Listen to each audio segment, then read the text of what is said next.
नमस्कार दोस्तों, आज हम देखेंगे कि परीक्षा सुधार क्या है। परीक्षा सुधार वास्तव में बीए फर्स्ट सेमेस्टर के सेकंड पेपर के अंतर्गत जो यूनिट 2 है सेकेंडरी एजुकेशन, उसका लास्ट जो है टॉपिक है परीक्षा सुधार। माध्यमिक शिक्षा में कैसे परीक्षा सुधार किया जाए, इसी संदर्भ में चर्चा करेंगे आज हम लोग। और यूनिट 2 में अगर आप सिलेबस पूरा देखें तो जो उसका कॉन्सेप्ट है, हिस्टोरिकल पर्सपेक्टिव है, डाइवर्सिफिकेशन है, वोकेशनलाइजेशन है, पेरेंट टीचर एसोसिएशन है, ये सभी टॉपिक हम लोगों ने एक-एक करके देखे। आज हम लोग देखेंगे परीक्षा सुधार। परीक्षा सुधार बताने से पहले परीक्षा सुधार बताने से पहले अगर आप जो है पीछे के टॉपिक देख लेंगे, तो आपको थोड़ी-सी आसानी होगी। परीक्षा सुधार वास्तव में क्या है, इसको समझने के लिए ये समझना होगा कि परीक्षाएँ या औपचारिक परीक्षाएँ फॉर्मल जो एग्ज़ामिनेशन है वो कब से शुरू हुई। तो 1835 या 1835 में जो लॉर्ड मैकाले साहब थे, उन्होंने जो फॉर्मल एग्ज़ामिनेशन है उसकी शुरुआत की। अच्छा, अब एग्ज़ाम से कई लाभ होते हैं, जैसे आप देखें कि जो है जो टीचर है, वो अपनी कॉम्पिटेंसी जानना चाहता है कि कितना अच्छा उसने पढ़ाया है। छात्र अपना जो है अचीवमेंट जानना चाहते हैं। माता-पिता जो है छात्रों की जो है शैक्षिक प्रगति या जो है उनका क्या जो है एजुकेशनल प्रोग्रेस है, उसको जानने का प्रयास करते हैं। जो एडमिनिस्ट्रेशन है, वो जानना चाहता है कि वो जितना उसने जो है आपके ऊपर पैसा लगाया है, खर्च किया है, सब्सिडी दी है, उसका जो है परिणाम क्या मिलता है। तो ये सब चीज़ें जो है नो डाउट परीक्षाओं से जो ही पता चलती हैं कि छात्र पास हुआ, फेल, तो इससे टीचर की इफ़ेक्टिवनेस पता चल जाती है। टीचर स्टूडेंट को अपना अचीवमेंट पता चल जाता है, माँ-बाप को बच्चों की प्रोग्रेस पता चल जाती है, और प्रशासन को या इंस्टीट्यूशन को या स्कूल कॉलेज को ये पता चल जाता है कि उसके बच्चे या उसके स्कूल में पढ़ने वाले बच्चों की क्वालिटी क्या है। तो ये परीक्षाओं का मुख्य जो है लाभ है। अब जो परीक्षाएँ वास्तव में आजकल हो रही हैं, उसकी जो है क्या विशेषताएँ हैं उसको देखें, तो परीक्षाएँ नॉर्मली जो है आप देखें तो जब सेशन समाप्त होता है तब ली जाती हैं। मतलब कि अ, एक तरीके से जब पूरा का पूरा कोर्स कंप्लीट हो जाए और लास्ट टाइम आए तो वहाँ पर परीक्षा ली जाती है। और देखेंगे तो आप एक्सटर्नल एग्ज़ाम होते हैं, मतलब कि जो टीचर पढ़ाता है वो वास्तव में आपका मूल्यांकन नहीं करता, कोई बाहरी टीचर आकर मूल्यांकन करता है। नॉर्मली परीक्षाएँ लिखित होती हैं, नॉर्मली रिटन टाइप के ही एग्ज़ाम होते हैं। कुछ विषयों में जैसे आपका जो है साइंस है, क्राफ्ट्स हैं, या जो है कुछ अन्य विषय जैसे कि आपका जो है फिज़िक्स, केमिस्ट्री, इस प्रकार के विषयों में थोड़ा बहुत प्रैक्टिकल भी होता है। लेकिन मुख्य जो है फ़ोकस आपका रिटन एग्ज़ाम पर ही रहता है। और देखें तो परीक्षाओं में जो क्वेश्चन पेपर लिए जाते हैं वो ट्रेडिशनल होते हैं, बहुत ज़्यादा उसमें ऐसे टाइप के प्रश्न रहते हैं। फिर आप देखें तो परीक्षाएँ हमेशा प्रमाण पत्र परीक्षाएँ होती हैं, मतलब परीक्षा देने के बाद आपको एक सर्टिफ़िकेट दिया जाता है कि आप पास हैं या फेल हैं। तो सेकंड डिवीज़न है, थर्ड डिवीज़न है, फर्स्ट डिवीज़न, तो मतलब सर्टिफ़िकेट एक इश्यू कर दिया जाता है। तो इस प्रकार की जो है ये कुछ विशेषताएँ हैं परीक्षाओं की। अब जो वर्तमान की परीक्षा प्रणाली है, इसमें देखें तो कई दोष हमको दिखते हैं, कई डिमेरिट्स दिखते हैं। जैसे कि पूरी की पूरी जो है एजुकेशनल प्रोसेस आपकी एग्ज़ामिनेशन सेंटर है। चाहे टीचर हो, चाहे स्टूडेंट हो, पेरेंट्स हो, चाहे एडमिनिस्ट्रेशन हो, सभी लोग एग्ज़ाम के ही पीछे पड़े रहते हैं कि नॉलेज गेन की बात ही नहीं, केवल और केवल बच्चों का एग्ज़ाम अच्छा हो जाए, इसी पर फ़ोकस रहता है। फिर निबंधात्मक प्रश्नों की अधिकता की वजह से छात्रों को उत्तर देने तथा परीक्षकों को अंकन करने में अनावश्यक विवेकाधिकार मिल जाता है। तो ये आप देखें तो जो इस टाइप के क्वेश्चन है उसमें आप कुछ भी लिख देते हैं, और जो है जो इवैल्यूएटर है, मूल्यांकन करता है, वो फिर अपने हिसाब से नंबर भी दे देता है। तो दोनों लोग अपने ही मन के करते हैं। तीसरा बिंदु देखें तो छात्रों को उत्तर देने तथा अध्यापक को अंकन करने में अत्यधिक समय व्यय होता है। तो जो टीचर है वो कापियाँ भी चेक बहुत ज़्यादा समय से करता है, और जो है आपको लिखने के लिए भी बहुत ज़्यादा आपका समय व्यय हो जाता है, क्योंकि ऐसे टाइप के सवाल है 3 घंटे, द ढाई घंटे, 3 घंटे का पेपर होता है। फिर देखें प्रश्न पत्रों में प्रश्नों के चयन के अधिक अवसर मिलते हैं। तो आप देखें तो एक ही जो है पता चला कि जो है आपको 5 सवाल करने हैं तो कम से कम क्वेश्चन पेपर में 10 सवाल दिए जाते हैं। आर-आर या अथवा-अथवा करके, या ये करिए, वो करिए। तो ये जो है आपको बहुत ज़्यादा समय दे दिया जाता है एग्ज़ाम में प्रश्नों के माध्यम से। फिर 5वां देखें तो प्रश्नों की संख्या कम होने से संपूर्ण पाठ्यक्रम का प्रतिनिधित्व तो प्रश्न पत्र द्वारा नहीं हो पाता। तो ये भी एक बहुत बड़ी वो जो है कमी है कि बड़े-बड़े ऐसे टाइप के सवाल रख दिए जाते हैं, 1-2 यूनिट से आ जाते हैं, बाकी और सभी यूनिट को छोड़ दिया जाता है। तो पूरा जो है सिलेबस कवर नहीं हो पाता एग्ज़ाम में। फिर उत्तर पुस्तकों के अंकन में आत्मनिष्ठता की काफ़ी संभावना आती है। सब्जेक्टिविटी रहती है कि जो स्कोरिंग करते हैं टीचर तो अपने हिसाब से करते हैं। जो इवैल्यूएटर है, वो किसी को जानता पहचानता है तो अधिक नंबर दे देता है। तो इस प्रकार की जो सब्जेक्टिविटी है, आत्मनिष्ठता है, ये ठीक नहीं होती एग्ज़ाम के लिए। फिर अंकन में वैधता एवं विश्वसनीयता का अभाव रहता है। वैलिड और रिलायबल जो है आप अंकन की प्रक्रिया को या जो एग्ज़ामिनर नंबर दे रहा है उसको नहीं मान सकते कि बहुत वैलिड है या बहुत रिलायबल है। और फिर और देखें तो धोखाधड़ी करना, करप्ट मेथड यूज़ करना, पेपर का आउट कराना, परीक्षकों तक लोग पहुँच जाते हैं और चीटिंग करना, ये दुनिया भर की चीज़ें हैं जो एग्ज़ाम में होती रहती हैं। तो ये तो कुछ जो है डिमेरिट्स हैं। अब परीक्षा सुधार अगर आपको करना है तो उसके क्या उद्देश्य हैं, क्यों किया जाए परीक्षा सुधार, इस पर चर्चा कर लें। तो परीक्षा वास्तव में जो छात्रों की उपलब्धि का मापन करने वाले विश्वसनीयता वैध साधन के रूप में स्थापित करना, तो मतलब एग्ज़ाम से ये हो जाए कि एग्ज़ाम देने के बाद बालक को लगे कि नहीं, जो उसने एग्ज़ाम दिया है और जो उसका रिज़ल्ट आया, वो बहुत ही रिलायबल और वैलिड है, उसको कोई काट नहीं सकता है। ये इस प्रकार की परीक्षा विकसित की जानी चाहिए। फिर शिक्षण अधिगम प्रक्रिया को अधिक प्रभावशाली बनाने के साधन के रूप में प्रतिष्ठित करना, तो जो आपकी टीचिंग लर्निंग प्रोसेस है, इसको और इफ़ेक्टिव बनाने के लिए एग्ज़ाम अच्छा होना चाहिए। फिर अध्यापक आत्मनिष्ठता को समाप्त करना, तो जो टीचर की सब्जेक्टिविटी है कि टीचर ही सब कुछ है। वो चाहे तो अच्छा नंबर दे दे बालक को, चाहे तो कुछ भी नंबर काट दे, भले से अच्छा लड़का अच्छा हो। तो ऐसी स्थिति में ये आत्मनिष्ठा ठीक नहीं है, इसको समाप्त करने की बात की गई एग्ज़ाम में। फिर देखें तो रटंत स्मरण पर दिया जा रहा है बल को समाप्त करना। तो जो रोट मेमोरी है कि लड़के केवल जो है एक दिन पढ़ के लिख के कॉपी में चले आते हैं, उसको समाप्त करने की बात की गई है। फिर एक चयनित अध्ययन अध्यापन को समाप्त करना, तो ये बहुत ज़रूरी चीज़ है कि सिलेक्टेड टॉपिक पढ़ लेना, और पढ़ा देना, इसको समाप्त किया जाए परीक्षाओं से। फिर परीक्षा परिणामों की व्याख्या संभव बनाना, तो जो रिजल्ट बच्चों को मिल रहे हैं उसको इंटरप्रेट करना कि वास्तव में उसने कितना नंबर पाया है, उसका मतलब क्या है, ये जानना बहुत ज़रूरी है।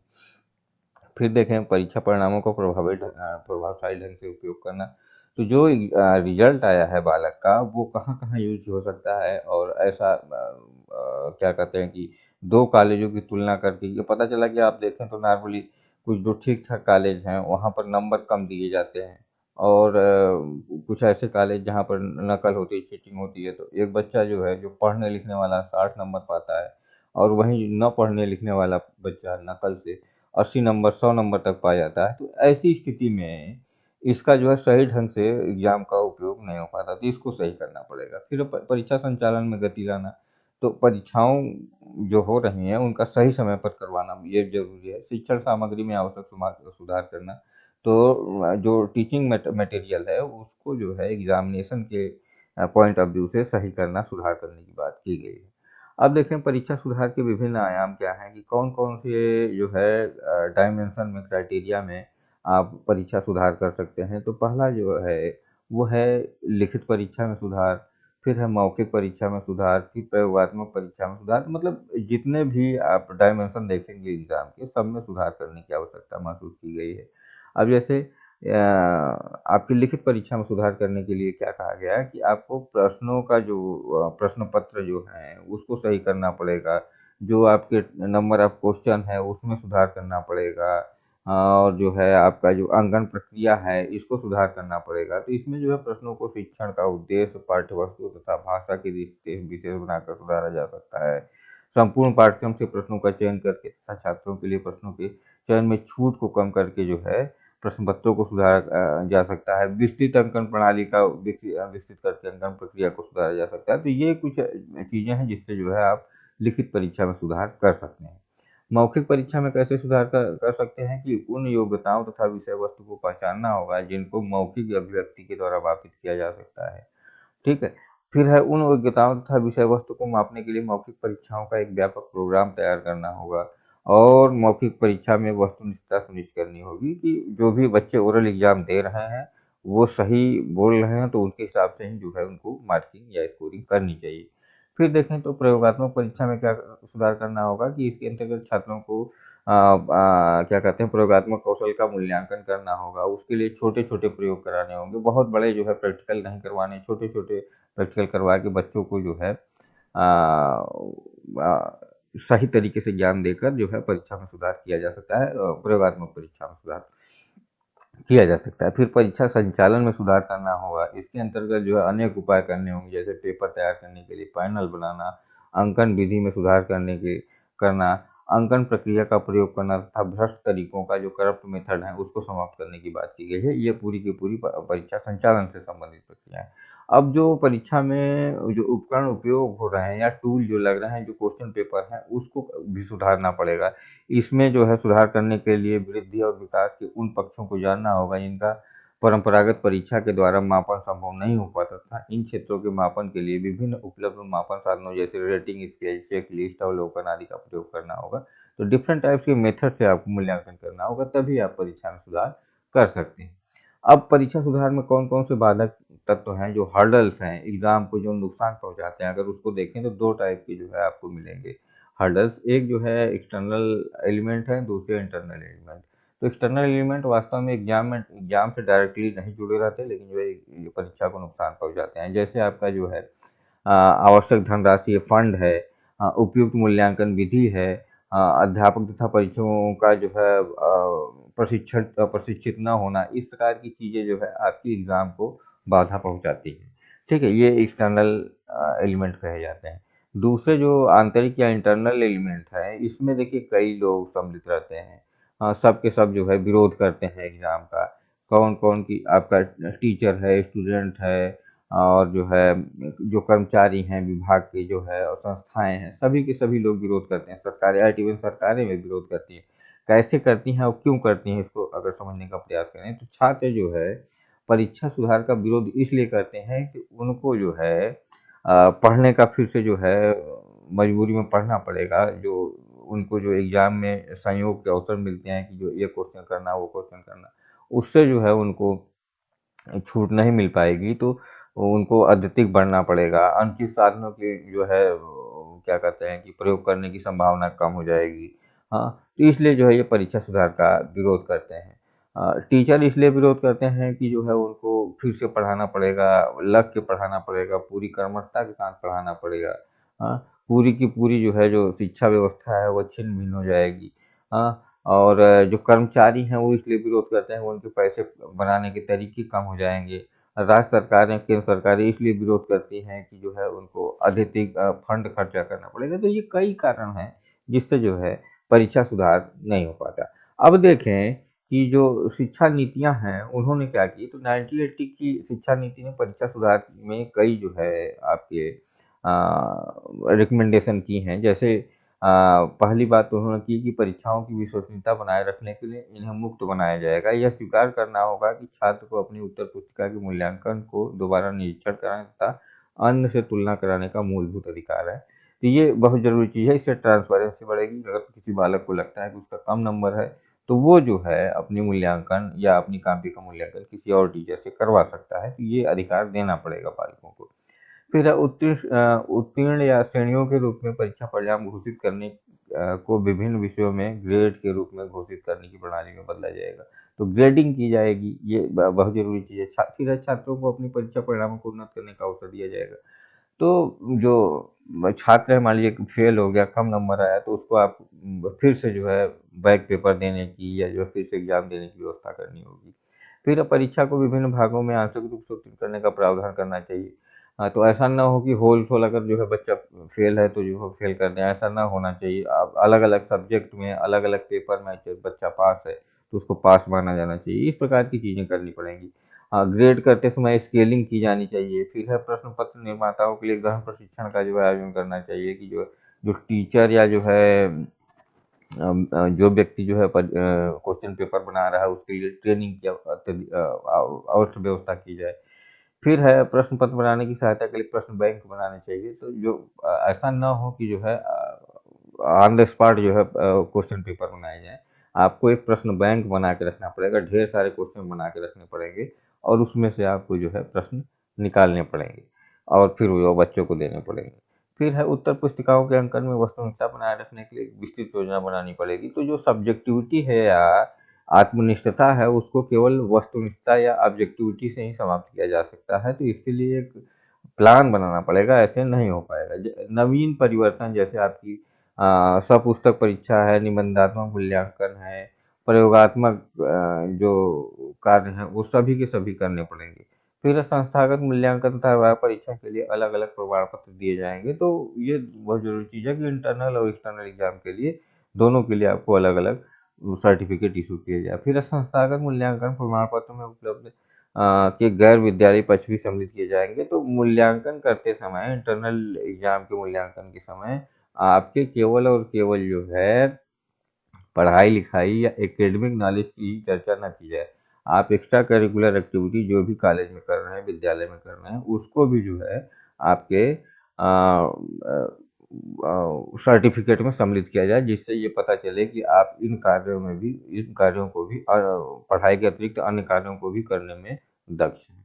तो ये कुछ बातें हैं जो 1986 की पॉलिसी ने कही, जिससे परीक्षा सुधार किया जा सकता है। हाँ, फिर इसके बाद देखें तो पढ़ाने वाले का अध्यापक मूल्यांकन के लिए ऐसी स्थिति में बनाने के प्रयास किए जाएँ। जो टीचर पढ़ा रहा है वही मूल्यांकन करे।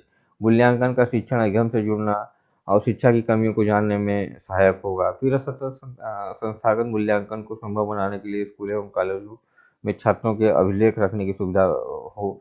ऐसा ना हो आप सभी स्टूडेंट का एक प्रोफाइल कॉलेज में रखा जाए, जो ये पता है कि जो है इसमें जो है बच्चे का जो है मिड टर्म में कितना था, मासिक परीक्षा में कितना नंबर पाया, अर्धवार्षिक में कितना पाया और फाइनल एग्जाम में कितना पाया, जिससे उसकी प्रोग्रेस बराबर मॉनिटर की जाती रहे।